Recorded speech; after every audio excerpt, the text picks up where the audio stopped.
সুপ্রিয় দর্শক, আসসালামু আলাইকুম। সবাইকে স্বাগত জানাচ্ছি আজকের গুরুত্বপূর্ণ সংবাদে। প্রথমেই জানিয়ে দিচ্ছি সংবাদ শিরোনাম, পরে বিস্তারিত। প্রকাশ্যে ফয়সাল, কিন্তু ধরা যাচ্ছে না। ভিডিও সত্য হলে সে এখন কোথায়? শুনছিলেন সংবাদ শিরোনাম, এখন বিস্তারিত। তার আগে হৃদয় ছুঁয়ে যাওয়া একটি অনুরোধ। যদি হাদি নামটি আপনার বিবেককে নাড়া দেয়, যদি প্রকাশ্য দিবালকে গুলিবিদ্ধ হওয়ার সেই মুহূর্ত আপনাকে প্রশ্ন করতে বাধ্য করে, তবে আজ একটু সময় দিন। কমেন্টে শুধু লিখুন, হাদির ওপর হামলার বিচার চাই, আর দোয়া করুন, হে আল্লাহ, শহীদ হাদিকে জান্নাতুল ফেরদাউস দান করুন। তার পরিবারের হৃদয়ে নেমে আসুক ধৈর্য ও শান্তি। আর যদি আপনি চান সত্যটা চাপা না পড়ুক, যদি চান আমরা ভয় ছাড়াই এসব খবর আপনাদের কাছে পৌঁছে দিতে পারি, তাহলে এখনই চ্যানেলটি সাবস্ক্রাইব করুন। সাবস্ক্রাইব মানে শুধু একটি বাটন চাপা নয়, এটি অন্যায়ের বিরুদ্ধে সত্যের পাশে দাঁড়ানোর অঙ্গীকার। চলুন নীরব না থেকে বিস্তারিত জেনে নিই। প্রকাশ্যে এসে যা বললেন ফয়সাল, এখন তিনি কোথায়?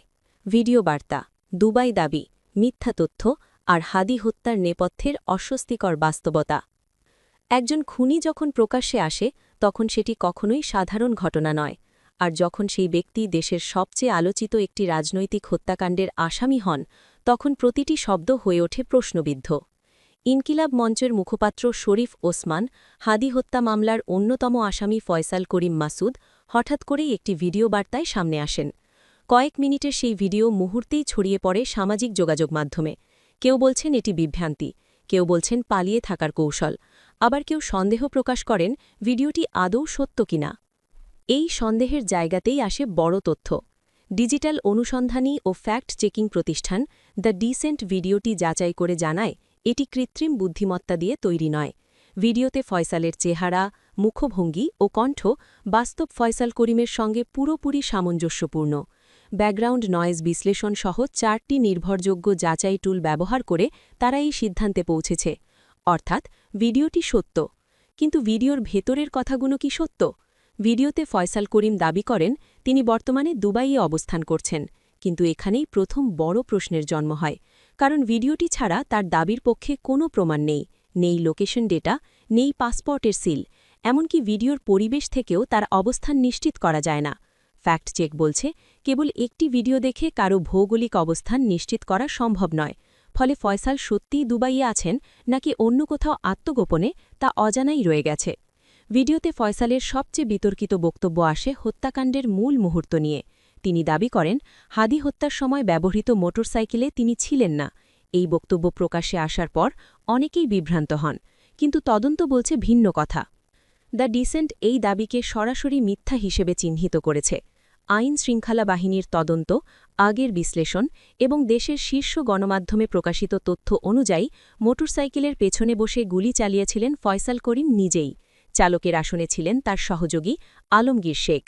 তাহলে প্রশ্ন আসে, একজন আসামি প্রকাশ্যে এসে কেন এমন একটি মিথ্যা দাবি করবেন? ভিডিওতে ফয়সাল আরও অভিযোগ করেন শরীফ ওসমান হাদি তাকে মন্ত্রণালয় থেকে কাজ পাইয়ে দেওয়ার আশ্বাস দিয়ে অগ্রিম ৫ লাখ টাকা নিয়েছিলেন। এই বক্তব্য নতুন করে আলোড়ন তোলে। কিন্তু তদন্ত সংশ্লিষ্ট সূত্রগুলো জানায় হাদির জীবদ্দশায় তার বিরুদ্ধে তদবির বাণিজ্যের কোনো অভিযোগ পাওয়া যায়নি, বরং তিনি ছিলেন ক্ষমতাধর মহলের অনিয়মের বিরুদ্ধে সোচ্চার এক কণ্ঠ। হাদির মৃত্যুর পরও ফয়সালের এই দাবির পক্ষে কোনো ধরনের প্রামাণ্য তথ্য পাওয়া যায়নি। এদিকে হত্যাকাণ্ডের দিনটির ঘটনা আরও ভয়াবহ। গত ১২ ডিসেম্বর দুপুর আনুমানিক ২:২০ রাজধানীর পল্টন থানার বক্স কালভার্ট রোড এলাকায় জুমার নামাজ শেষে হাদি যখন সোহরাওয়ার্দী উদ্যানের দিকে যাচ্ছিলেন, তখন মোটরসাইকেল থেকে তাকে লক্ষ্য করে গুলি চালানো হয়। গুরুতর অবস্থায় প্রথমে ঢাকা মেডিকেল কলেজ হাসপাতালে এবং পরে এভারকেয়ার হাসপাতালে নেওয়া হয়। অবস্থার অবনতি হলে ১৫ ডিসেম্বর তাকে এয়ার অ্যাম্বুলেন্সে সিঙ্গাপুর পাঠানো হয়। সেখানেই ১৮ ডিসেম্বর রাত ৯:৪৫ তার মৃত্যু হয়। হত্যাকাণ্ডের ১৮ দিন পর ডিএমপির অতিরিক্ত কমিশনার এস.এন. নজরুল ইসলাম জানান, তদন্তে ধারণা করা হচ্ছে আসামিরা অবৈধ পথে সীমান্ত পেরিয়ে ভারতের মেঘালয় রাজ্যে প্রবেশ করেছেন। এই মামলায় এখনও পর্যন্ত ১১ জন গ্রেফতার হয়েছেন। তাদের মধ্যে ৬ জন আদালতে স্বীকারোক্তিমূলক জবানবন্দি দিয়েছেন এবং ৪ জন সাক্ষী ১৬৪ ধারায় সাক্ষ্য দিয়েছেন। এখানেই আসে আরেকটি বিস্ফোরক তথ্য। ফয়সাল করিমকে সীমান্ত দিয়ে পালাতে সহায়তার অভিযোগে গ্রেফতার আমিনুল ইসলাম রাজু আদালতে স্বেচ্ছায় জবানবন্দি দিয়েছেন। তিনি স্বীকার করেন ফয়সালকে পালিয়ে যেতে সহায়তা করেছিলেন। আদালত তার জবানবন্দি রেকর্ড করে তাকে কারাগারে পাঠান। তবুও মূল অভিযুক্ত ফয়সাল করিম এখনও ধরাছোঁয়ার বাইরে। এই ভিডিও কি তাহলে জনমত ঘোরানোর চেষ্টা, নাকি আইনের চোখ ফাঁকি দেওয়ার আরেকটি অধ্যায়? ইনকিলাব মঞ্চের পক্ষ থেকে ইতিমধ্যে দ্রুত বিচার না হলে আন্দোলনের ঘোষণাও এসেছে। হাদি হত্যার বিচার শুধু একটি মামলার প্রশ্ন নয়, এটি এখন রাষ্ট্রের ন্যায় বিচারের পরীক্ষায় পরিণত হয়েছে। প্রকাশ্যে আসা একটি ভিডিও বহু প্রশ্নের জন্ম দিয়েছে, কিন্তু সেই প্রশ্নগুলোর উত্তর এখনও অন্ধকারে। ফয়সাল করিম কোথায়, তাকে কারা আড়াল করছে, আর কবে এই হত্যার পূর্ণ সত্য সামনে আসবে? এই প্রশ্নগুলোর উত্তর জানতে চোখ রাখুন আমাদের পরবর্তী আপডেটে। শেষ পর্যন্ত সত্য জানতে চাইলে এখানেই থামবেন না, সাবস্ক্রাইব করে সঙ্গে থাকুন।